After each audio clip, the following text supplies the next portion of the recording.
Nós fomos ministrados aqui através das canções que Jesus tem poder para curar, Jesus tem poder para salvar, e nós cremos em tudo isso. E o diabo crê nisso, e ele sabe que ele é um derrotado, mas ele é muito experiente. A Bíblia diz para a gente não desprezar os ardis do inimigo.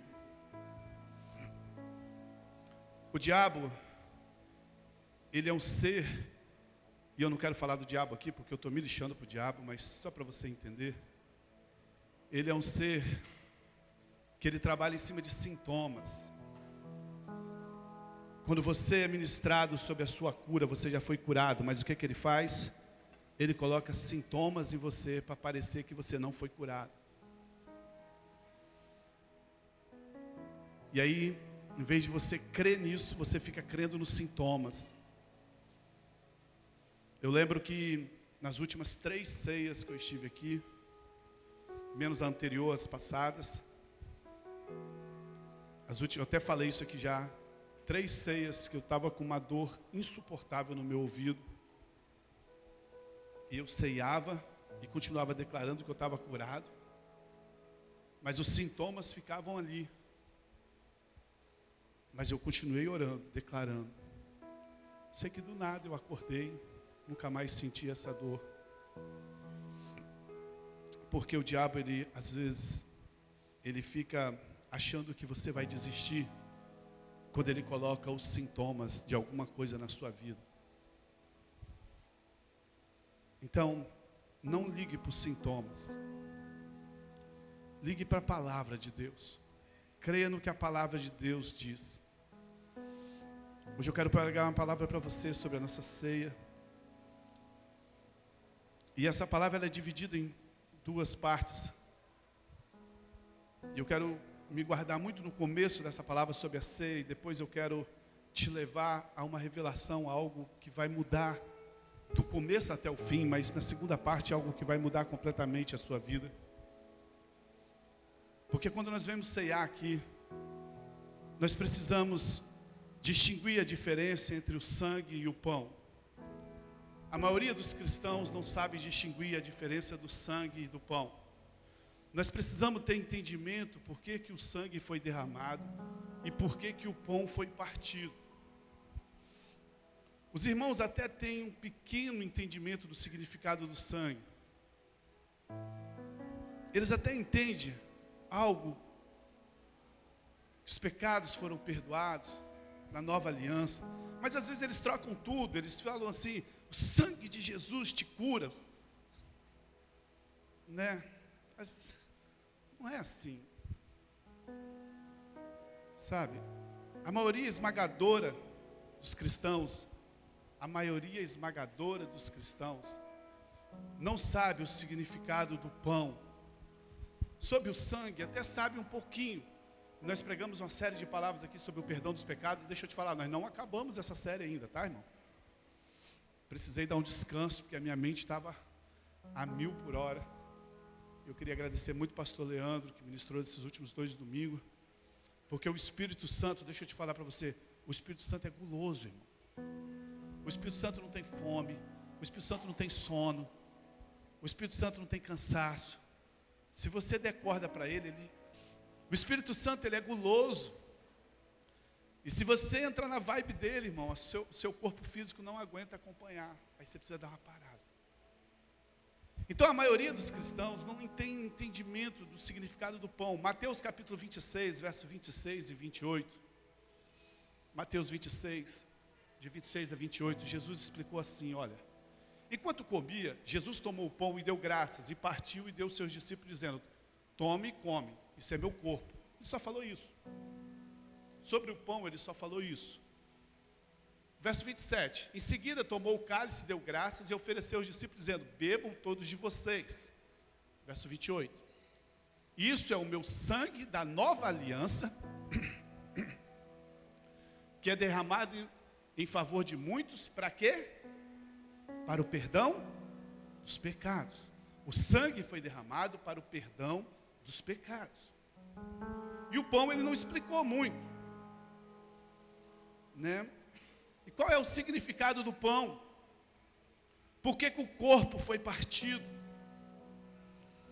E eu creio claramente, eu já ensinei isso aqui na igreja, que o corpo foi partido para a cura do nosso corpo. Então o sangue foi derramado para o perdão dos nossos pecados, para a reconciliação de todas as coisas. E o corpo de Cristo foi partido para a cura do nosso corpo. Então, quando Paulo escreve a carta aos Coríntios, que fala sobre a ceia, Paulo diz que aquela igreja estava sofrendo, ela estava morrendo, ela estava com enfermidade. Presta atenção, Paulo fala que aquela igreja estava sofrendo, que aquela igreja estava fracos, que eles estavam doentes e eles estavam morrendo. Por quê? Porque eles não sabiam discernir o sangue? Não, eles não sabiam discernir o corpo. 1 Coríntios capítulo 11, 29 e 30, olha o que Paulo fala. Pois quem me come e bebe sem discernir o corpo do Senhor, come para a sua própria condenação. Por isso há muito vós entre fracos e doentes, e vários os que já dormiram, né? Porque eles não discerniram o quê? O corpo. Então, se você não discernir o corpo, que é o pão, uma igreja ela pode ceiar, mas se ela não tiver entendimento do que ela está fazendo, ela continua morrendo, ela continua fraca e ela continua doente. Então a ceia tem dois elementos. Primeiro é o sangue que foi derramado para o nosso perdão. Jesus deixou isso claro em Colossenses capítulo 1, 13 a 14. Diz assim: pois ele vos resgatou do domínio das trevas e nos transportou para o seu reino do Filho amado. Verso 14, em quem temos a redenção, a saber, o perdão dos pecados. Amém, amados? Com o sangue de Jesus, nós somos perdoados nossos pecados. Efésios capítulo 1, verso 7, confirma isso também. Nele temos a redenção, em quem? No sangue de Jesus, por meio do seu sangue, o perdão dos pecados. Então na ceia tem dois elementos. Primeiro é o sangue. E o sangue serve para quê? O sangue serve para o perdão de pecado, de acordo com a riqueza da graça de Deus. Então esse é o primeiro elemento, né? O sangue nos fez justos diante de Deus. O sangue nos purificou de toda sujeira. E hoje nós podemos entrar diante de Deus justificado, perdoado, pecados do passado, pecados do presente e pecados do futuro. O Senhor já nos perdoou. E o segundo elemento é o corpo, e o corpo é para a nossa cura. Então aí a maioria dos crentes tem pouco discernimento sobre o pão. Marcos capítulo 7, 27 e 28, tem uma história muito interessante. Olha que história interessante em Marcos 20, diz assim: a mulher era grega. Jesus ele estava passeando, eu estou dando uma corrida aqui, mas você vai fechar tudo. Jesus ele veio para os judeus, ele estava no meio do povo judeu, mas teve um dia que Jesus foi dar uma passeada fora do povo de Israel. A Bíblia diz que Jesus veio para os seus, para o povo judeu. Mas Jesus um dia foi dar uma passeada fora de Israel. E quando ele foi dar essa passeada, uma mulher grega, que não era judia, cirofenícia de origem, rogava a Jesus que ele expulsasse de sua filha um demônio. Jesus estava passando pelas terras de Tiro e Sidom, estava fora da região de Jerusalém, e essa mulher veio: Jesus, filho de Davi, expulsa o demônio da minha filha, tem misericórdia de mim. E os historiadores dizem que aquela mulher ficou 3 dias gritando atrás de Jesus, e Jesus não deu a menor atenção para ela. Jesus não deu a menor atenção, e a gente vê que Bartimeu fez a mesma coisa, mas Bartimeu era judeu. Bartimeu, aquele cego, ele estava lá no meio da multidão, ele só gritou uma vez: Jesus, filho de Davi. Jesus falou: se chama ele. Mas para essa mulher, Jesus não ouviu ela. É muito interessante isso, verso 27. E ele lhe disse: deixe primeiro os filhos comam até se fartar, pois não é correto tirar o pão dos filhos e lançá-lo aos cachorrinhos. O que aquela mulher estava pedindo? Ela estava pedindo comida? Não, ela estava pedindo uma cura. O pão é para cura. Jesus estava falando assim: não é certo eu pegar o meu corpo, eu pegar para os meus filhos da aliança e dar para aqueles que não são da aliança. Era isso que Jesus estava dizendo para aquela mulher, porque o corpo de Jesus era para a cura das enfermidades. Só que aquela mulher foi usada por Deus, né? E ela falou assim: ah, Senhor, né? E ela disse: deixe primeiro, verso 28. E ela respondeu: sim, Senhor, eu sei disso, que a gente não merece, mas até as criaturas, cachorrinho aqui é criatura, até as criaturas debaixo da mesa come das migalhas das crianças. Ela estava dizendo assim: Senhor, eu sei que o seu corpo é para o seu povo, eu sei que o seu corpo é para aqueles que têm aliança, mas dá pelo menos as migalhas. Sabe, o que significa os filhos, irmãos? Os filhos são aqueles que participam da aliança.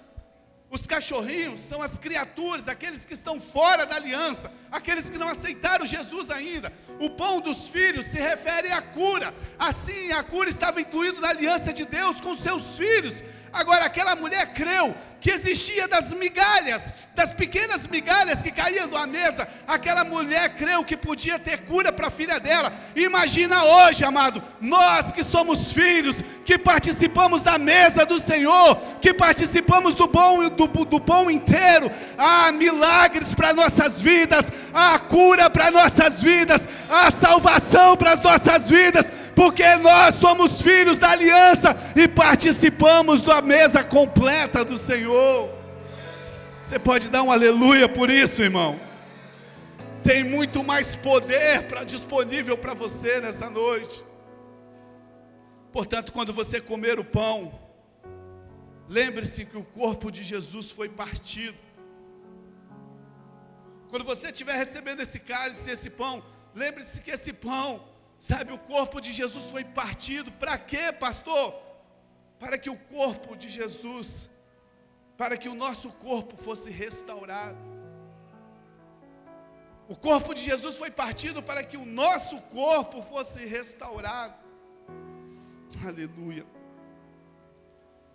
Amados, Ele tomou as nossas doenças, para que nós fôssemos sarados. Sabe, em Salmos, Isaías 53, 4 e 9, diz assim, Isaías 53, 4 e 9, que Ele levou sobre o seu corpo as nossas chagas, né? Que Ele tomou todas as nossas doenças, todas as nossas enfermidades. O castigo que nos traz a paz estava sobre Ele, sobre as suas pisaduras nós fomos sarados. Então, amado, quando isso começou, sabe, o sangue, lá na Páscoa, né, lá no Egito, quando Deus falou para eles assim, coloque o sangue sobre os umbrais da porta,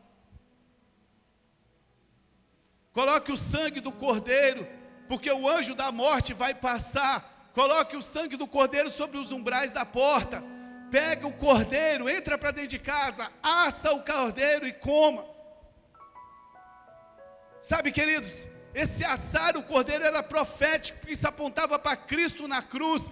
Cristo na cruz, toda a pressão do pecado, Cristo na cruz foi cozido, Cristo na cruz foi assado pelos nossos pecados.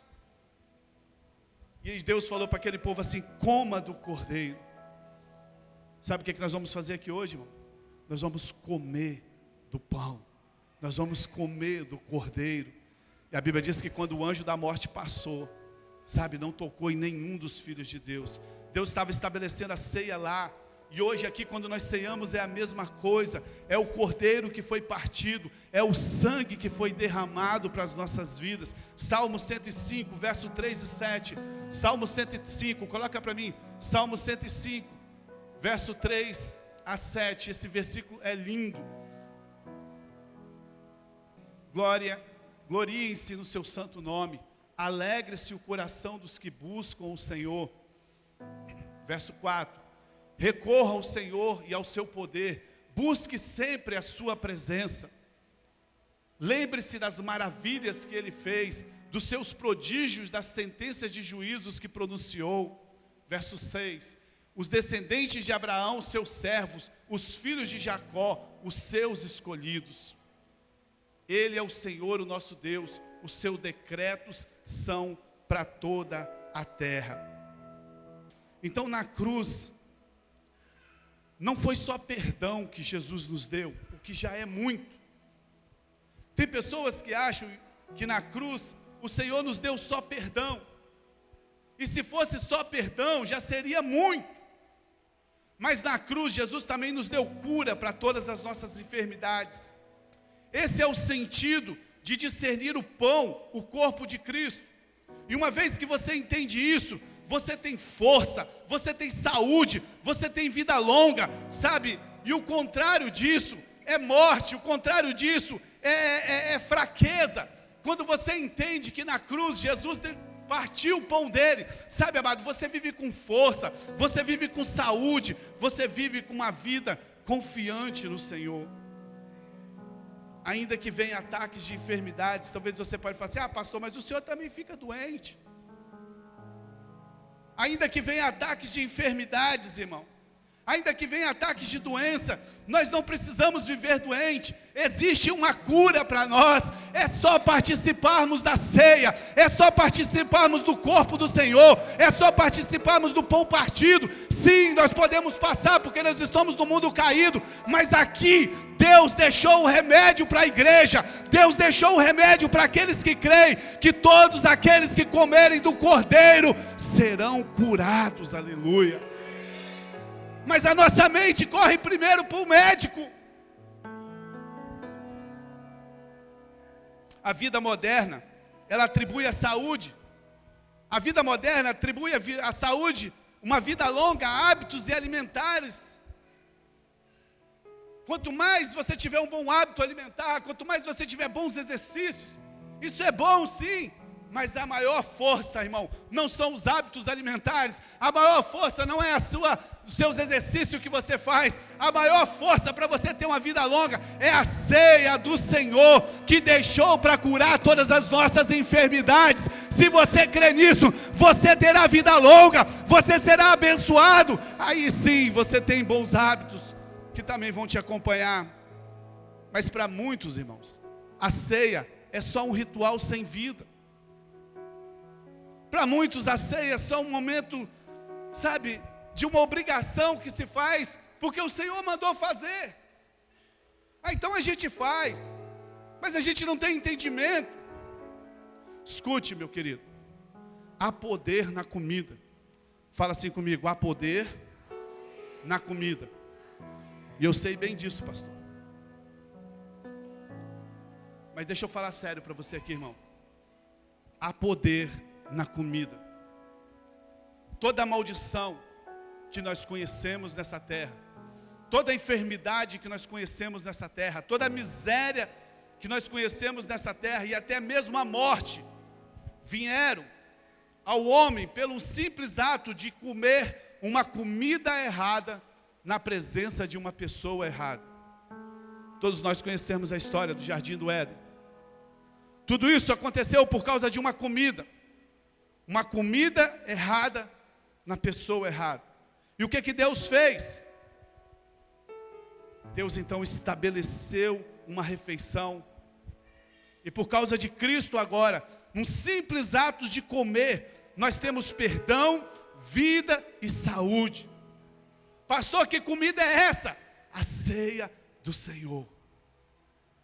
Para muitos a ceia é só algo ritual, mas para Deus, Ele preparou isso como um ato para curar o povo dEle, para restaurar o povo dEle. Mas o problema é que as pessoas, elas acreditam muito no primeiro Adão. Elas acreditam realmente na história que por causa de Adão, vem todos os problemas, vem toda a doença. Mas nós precisamos crer também no poder do segundo Adão, que foi Jesus Cristo. Se o primeiro Adão teve doença, o segundo Adão restaurou toda a enfermidade, perdoou todos os nossos pecados, querido. Não creia no primeiro Adão, creia no segundo Adão, que foi Jesus. Escute, Jesus disse que a maneira de nós permanecermos nele, Jesus falou assim: olha, vocês precisam permanecer em mim, vocês precisam comer da minha carne e do meu sangue. As pessoas, quando ouviram isso, elas ficaram escandalizadas. Jesus pregou e falou assim: olha, quem não comer da minha carne, não beber do meu sangue, não permanece em mim. Olha que coisa séria, irmão. Jesus dizendo assim: olha, se você não comer da minha carne, se você não beber do meu sangue, você não tem parte comigo, você não permanece comigo. As pessoas se escandalizaram quando elas ouviram isso. João capítulo 6, verso 51, diz assim: eu sou o pão vivo que desceu do céu. Se alguém comer desse pão, viverá para sempre. Esse pão é a minha carne, que derramei para a vida do mundo.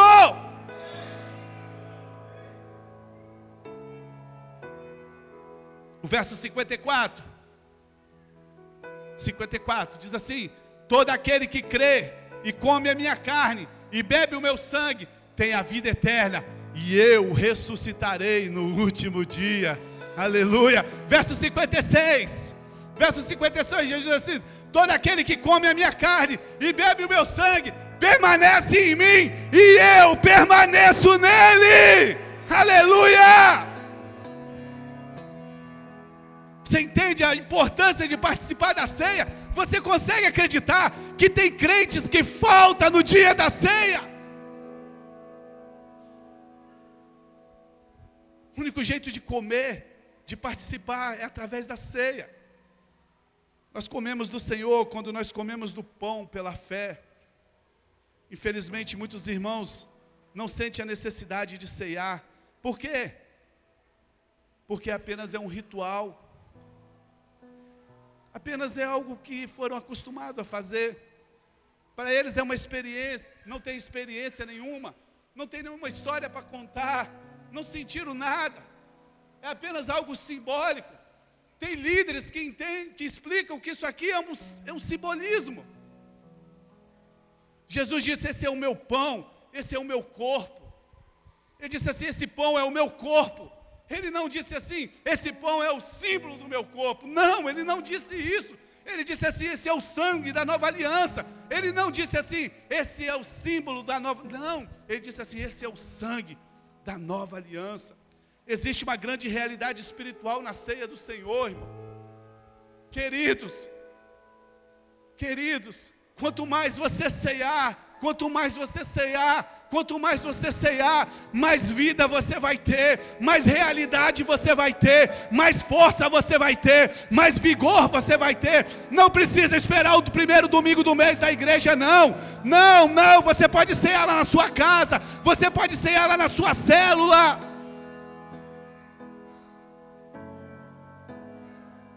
Esses dias atrás nós acordamos, minha esposa passando mal de manhã, do nada. Corri lá, peguei a ceia, o pão, vinho, falei: vamos ceiar, amor. Antes de ir para o médico, antes de fazer qualquer coisa, experimentamos ceiar. Ninguém precisou ir para médico. A ceia não pode ser um ritual para você, que você recebe lá na entrada, lá, segura dentro do bolso. Perdão, se essa palavra estiver indo para algum lugar que faz isso, não é minha intenção, eu estou querendo ensinar a minha igreja. Mas a gente não sabe para onde vai. E a pessoa coloca dentro do bolso, e quando acaba o louvor, sobe alguém e lê um versículo de Coríntios, e a pessoa come, bebe, bota ali, e vamos agora.